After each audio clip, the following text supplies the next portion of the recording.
నవీన్ కుమార్ అన్న గారికి, అలాగే సంవత్సరం నుండి రెండో సంవత్సరానికి అడుగెడుతున్న టిఆర్ఎల్ఎస్ అధ్యక్షులు చంద్రశేఖర్ గారి కార్యవర్గానికి, అలాగే మన ముఖ్య అతిథిగా విచ్చేసిన జేఏసీ చైర్మన్ గారైన కోదండం సార్ గారికి, హైదరాబాద్ జేఏసీ చైర్మన్ గారైన శ్రీధర్ గారికి, ఇక్కడ విచ్చేసిన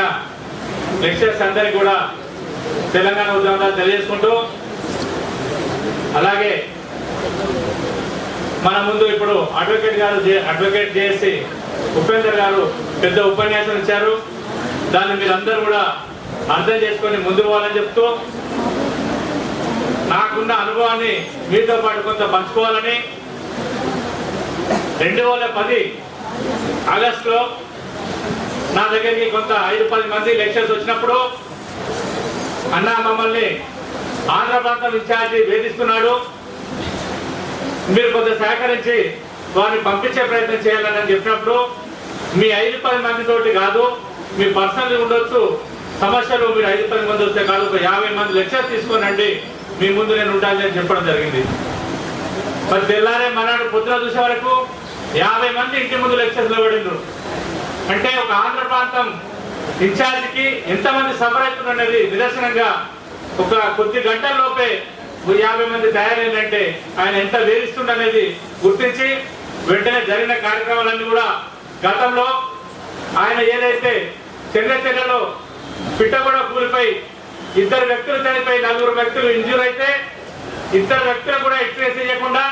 4 వ్యక్తులు ఇప్పటికి కూడా లేవని పరిస్థితిలో ఉండి, కాలు కదపలేని పరిస్థితి ఇప్పటికి కూడా ₹1 ఇవ్వకుండా వాళ్ళను ఇబ్బంది పాలు చేస్తా ఉన్నారు. తర్వాత ఏదైతే రాజశేఖర్ అనే వ్యక్తి అబ్సూర్లో లెక్చర్ గా పనిచేస్తూ ఆయన తెలంగాణ కోసం పాటుపడుతూ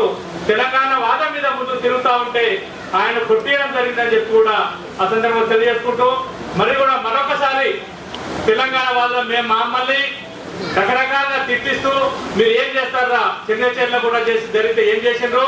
అబ్సూర్లో ఒక లెక్చర్ కొట్టిస్తే మీరు ఏం చేసిండ్రు, మీతో ఏమైందని నానా బూతులు తిట్టించిన సందర్భం ఉంటే, ఆ దశలో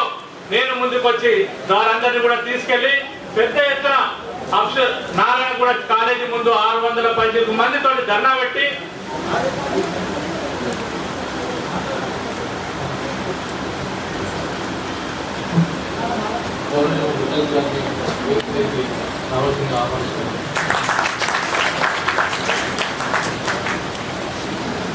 ఆ దశలో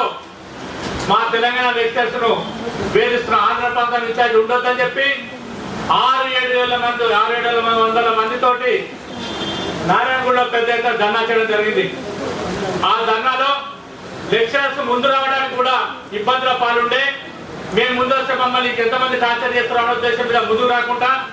వాళ్ళు వెనుక ఉన్నప్పటికీ మేము మీకు మద్దతుగా ఉంటామని చెప్పి మేము పెద్ద ఎత్తున ఉద్యమం చేసి ఆ రోజే 48 గంటల లోపల ట్రాన్స్ఫర్ చేయాలని చెప్పి మీడియా సాక్షిగా ప్రమాణ చేసి తీసుకోవడం జరిగింది. అయినా 48 గంటల తర్వాత పంపించకపోతే మళ్ళా ఏదైతే తాగాక ఇన్ఛార్జిగా ఉన్న అతన్ని మళ్ళీ